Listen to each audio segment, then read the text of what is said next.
Coucou tout le monde, on se voit aujourd'hui pour la 37e semaine d'aménorrhée. Donc c'est cool, encore une vidéo. J'ai pas encore accouché malgré, le coup de panique qu'on a eu, en début de semaine. Donc si vous l'avez pas vu, je vous laisse, aller voir la vidéo. Donc je suis encore là, tout va bien, bébé rebouge un petit peu. Toujours pas comme au début, enfin comme il y a 15 jours, 3 semaines. Mais bon, il bougeote quand même un petit peu. Donc je pense vraiment que c'est parce qu'il est descendu, ou alors tout simplement parce qu'il dort plus.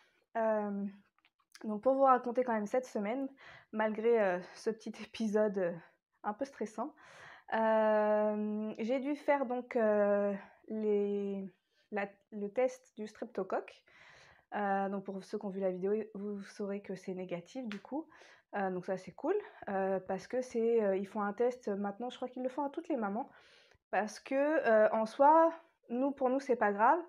Il y a plein de femmes qui l'ont, on s'en aperçoit même pas s'ils font pas le test je pense. Mais c'est que quand vous êtes enceinte et que vous accouchez, le problème c'est que c'est pour le bébé. S'il attrape, cette petite maladie, enfin ce virus, hein, je sais pas exactement ce que c'est, cette bactérie, je pense que c'est plus une bactérie, s'il attrape cette bactérie, ça peut vraiment, être mauvais pour lui. Donc il faut qu'il vous donne des antibiotiques, juste avant d'accoucher pour que ce soit, entre guillemets «un peu plus stérilisé» pour le bébé. Parce que je crois que ça peut même aller jusqu'à une méningite, tout ça, hein, donc faut quand même faire attention, faut bien faire le test, hein. Moi je conseille vraiment, s'ils demandent de faire des tests, il faut le faire parce qu'il y a quand même, je sais plus combien de pourcentage de femmes qui l'ont, hein, il y en a quand même pas mal. Donc ce n'est rien, mais il faut le savoir pour, voilà, le faire en amont et pas être, embêté le jour de l'accouchement avec le petit, voilà. Donc n'oubliez pas de faire ça. J'ai fait, la prise de sang, de la toxoplasmose, tout ça.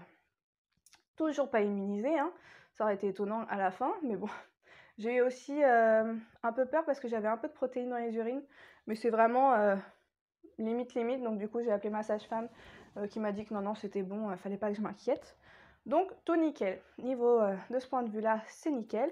Après, symptômes, plus fatiguée, mais je pense que je suis plus fatiguée parce que, je dors moins bien. Moi qui suis une grosse dormeuse, franchement en temps normal, je dors minimum, 10 heures, moi à 9h30 je suis dans mon lit, je suis une grosse dormeuse et là en fait, déjà le soir, je m'endors pas avant au moins 23h. Des fois j'ai même du mal, je tourne et je me réveille 2 à 3 fois, soit pour aller aux toilettes, soit, parce que ma fille, se réveille. C'est vrai qu'en ce moment, là, ça fait 3 nuits où elle a du mal à s'endormir, elle va rester avec moi, elle est hyper câline, mais c'est une glu. Donc moi j'adore, hein, mais bon, c'est vrai que la nuit, c'est un peu compliqué. Donc déjà, il y a 2 jours, elle est arrivée à 5h du matin dans la chambre, mais on était tellement KO que, elle est venue avec nous dans le lit, donc elle s'est rendormie, ça a été mais elle a mis beaucoup de temps à s'endormir parce que je crois qu'elle a mis presque 1 heure. Mon chéri, il a eu le temps de se réveiller, de se lever, pour aller au boulot et elle a mis beaucoup de temps à s'endormir. Donc du coup, c'est vrai que ça coupe les nuits. Alors, est-ce que je pense que c'est parce qu'elle stresse, parce que j'ai commencé à lui expliquer, hein, que, un jour, il va falloir que j'aille à l'hôpital, mais qu'elle s'inquiète pas, qu'il y aura mamie ou papa ou ça va être tonton et tata, qui seront là et que de toute façon, je la préviendrai, quoi qu'il arrive. Même si c'est en pleine nuit, j'irai lui faire un petit bisou, tout ça, donc j'espère que j'ai réussi à la rassurer un peu. Mais c'est vrai qu'elle est, ouais, en fait, elle se lève, elle descend tout de suite de son lit et elle vient tout de suite dans la chambre voir si je suis là, en fait. Donc je pense que, c'est normal, hein, elle s'inquiète, elle a peur de tout ça. Mais du coup, nous coupe beaucoup les nuits. Ça fait, ouais, 2-3 nuits, elle se réveille 1 à 2 fois. Là, cette nuit, elle a voulu encore revenir dans le lit à 2h du matin. Donc là, non, elle a pleuré un peu, mais on l'a remis dans son lit parce que le problème, c'est que si on lui dit oui, 1 fois, 2 fois, 3 fois, quand il va y avoir le petit frère en plus, on va être 4 dans le lit. Alors on a un grand lit, mais quand même, parce que pour son frère, on va faire un lit cododo. Donc il est pas dans le lit, hein, il est quand même à l'extérieur, hein, faut quand même que ça soit sécurisé. Mais je veux dire, enfin, 4 dans la chambre, il y en a un qui bouge, il réveille l'autre, c'est pas possible. Voilà, 1 fois de temps en temps, comme je lui ai dit, il y a pas de souci. Le matin, si elle se lève un peu tôt, moi ça me gêne pas qu'elle vienne avec moi et qu'elle se rendorme avec moi. On se fait des petits câlins, tout ça. D'ailleurs en ce moment, elle veut même pas aller déjeuner, elle veut rester faire des câlins, dans le lit, avec maman. Enfin, c'est trop chou. Mais voilà, donc ou alors est-ce que c'est parce que, vu qu'on fait les travaux, on est beaucoup en haut, parce ça sent, il y a les produits, là on a repeint les poutres, tout ça. Donc du coup, elle est beaucoup avec moi dans la chambre. Enfin bon, ça va aller de mieux en mieux. Déjà, il y a la reprise de l'école déjà lundi, malgré, je sais pas comment ça va se passer parce que bah moi, donc elle est en première année de maternelle et d'habitude, on avait la chance d'avoir encore le droit de les déposer jusqu'à la classe. On devait leur laver les mains et les déposer à la classe. Le problème, c'est que là, vu que l'épidémie, ça recommence, ils ont un petit peu resserré encore les vis et du coup, on doit les déposer à l'entrée, donc au portail de l'école. Et donc ça, elle l'a jamais fait. Déjà, je sais même pas comment elles vont faire, hein. Ça veut dire que la maîtresse, elle va prendre tous les gamins les uns derrière les autres, elle va attendre qu'il y ait tout le monde pour aller. Je sais pas. Je sais pas comment ça va se passer. Donc, je vais essayer de pas stresser pour lundi. Je vais pas lui en parler ça tout de suite. Je vais vraiment lui en parler que lundi matin. Sachant qu'elle est quand même contente de retourner à l'école, d'aller voir ses petits copains. Donc, on verra. La seule chose qui est positive pour moi, ça évitera tout le temps que je me baisse parce que quand elle est devant la classe, elle a toujours un peu de mal à y aller. Donc, câlin, tout ça. Et c'est vrai qu'à chaque fois quand je rentre, j'ai des contractions. Mais bon, on verra bien. Je croise les doigts, ça va le faire. Parlons contraction, bah, j'en ai un petit peu. Toujours un petit peu, mais pas plus que ça. Elles sont peut-être un peu plus longues que ce qu'elles étaient, mais ça me fait toujours pas mal. Voilà, je pense que bébé est vraiment descendu un petit peu, c'est pour ça que je le sens un peu différemment, tout ça. Mais voilà, je pense pas que, enfin, je suis pas prête à accoucher demain, je ne pense pas au final. Par contre, j'ai toujours et de plus en plus les pics en bas. Dès que je suis debout, de toute façon, plus d'une demi-heure, ça y est, ça me fait des coups d'électricité. Mais alors vraiment des coups d'électricité, hein, vous pouvez plus bouger, vous savez plus s'il faut s'arrêter, s'il faut s'asseoir. Donc ça, c'est vrai que c'est désagréable. C'est moi, je dirais c'est plus désagréable que douloureux, mais voilà, c'est un peu gênant. Cette nuit, j'ai eu mal encore un petit peu côté droit, toujours côté droit, moi. Donc je pense que c'est les ligaments tout simplement, hein. Ça se prépare, mais voilà, rien d'exceptionnel. Le plus, c'est ça, c'est la fatigue qui est un petit peu difficile, mais bon, hormis ça, je vais pas me plaindre, franchement, ça va. Par contre, j'ai toujours les remontées acides, alors que je pensais que quand le bébé descendait, on avait moins de remontées acides, mais alors moi, j'en ai quand même toujours pas mal. On essaye de faire attention à ce qu'on mange, mais bon. Là, bah, j'ai eu ma première, entre guillemets, envie, parce que franchement, que ça soit pour ma fille ou là, j'ai jamais eu d'envie à dire à mon chéri, va me chercher ça, va me chercher ci, je veux absolument ça d'un seul coup, ou des trucs un peu loufoques. Non, ça fait juste une semaine que je dis que j'ai vraiment envie d'une religieuse au café. Donc mon chéri, je lui ai dit hier, du coup ce matin il a été chercher. Donc j'ai le droit à mon petit éclair au café ce midi, donc c'était super. Voilà, on va dire c'est une petite envie, peut-être plus envie de sucre en ce moment, alors que j'étais beaucoup plus salée au début de la grossesse. Là c'est plus le sucre, c'est vrai que le soir j'aime bien me prendre un petit carré de chocolat, sachant qu'il faut que je fasse attention avec ma glycémie. Mais, euh, mais bon, je suis quand même bien. D'ailleurs, niveau poids, je suis à un peu plus de 10 kilos. Donc, je trouve ça assez raisonnable. Pour ma fille, j'avais pris 14 kilos. Sachant que là, il reste maximum 3 semaines, logiquement. Donc, après, on verra s'il va jusqu'au bout ou pas. Et elle m'avait dit que là, les bébés prenaient en moyenne 30 grammes par semaine, sachant que la dernière fois, c'est ce qu'elle m'avait dit, et il n'avait pas pris autant. En 10 jours, il avait pris 150 grammes, euh, et elle m'avait dit qu'il prenait 200 grammes. Donc il avait pris un peu moins. Donc là, du coup, là, ils prennent quand même moins. Mais oui, je crois que là, c'est encore les poumons aussi qui fignolent, tout ça. Mais enfin, bébé est prêt, hein, de toute façon, là.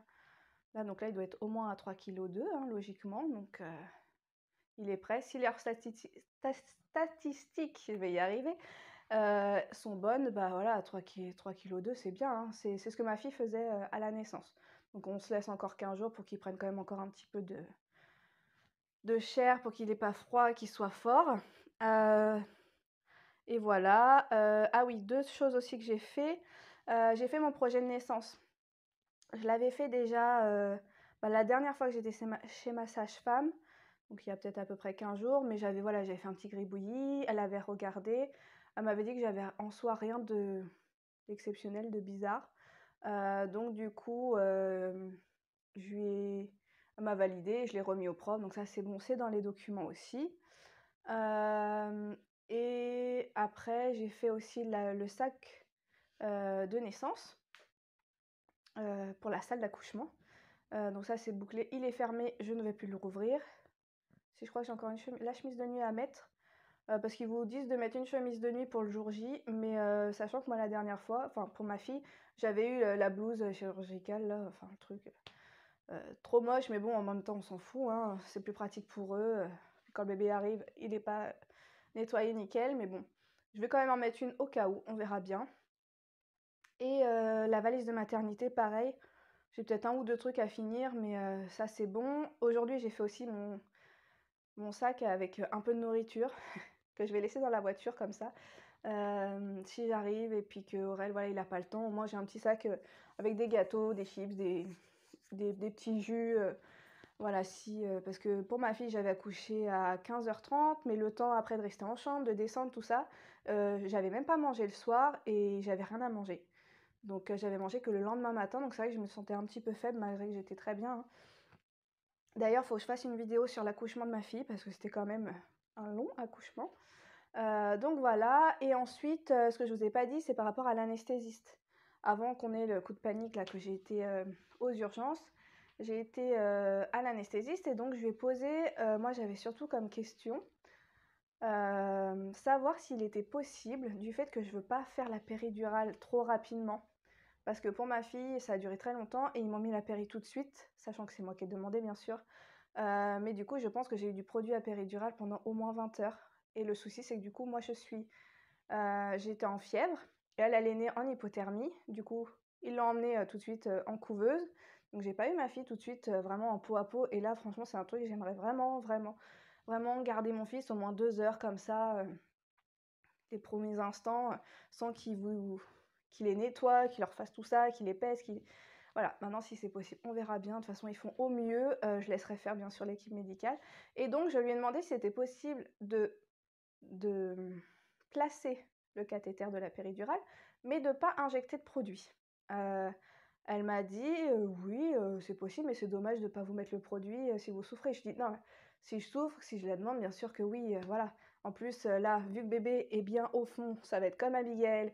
Je vais avoir les contractions dans les reins, mais bon, on verra bien. Peut-être que j'irai mieux cette fois-ci, et peut-être ça sera moins long.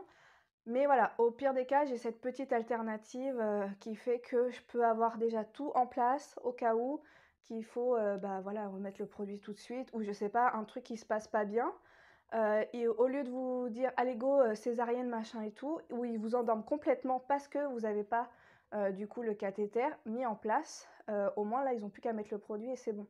Parce que moi ça c'est le truc qui me fait peur, je me dis pourquoi pas essayer de ne pas avoir la péridurale, mais si d'un seul coup il y a un truc qui se passe pas bien, et ben, le problème, c'est que souvent, bah, ils vous endorment complètement. Parce qu'ils n'ont pas le temps de vous faire, je crois que c'est l'arachy-anesthésie qu'ils appellent. Donc voilà, donc j'ai cette petite solution-là au cas où. On verra bien. Mais bon, enfin, elle a été super bien, l'anesthésiste, elle m'a réexpliqué comment ça se passait, tout ça. Et tout. Et voilà, donc je crois que c'est bien pour cette semaine. Je vais essayer de vous faire la vidéo sur le...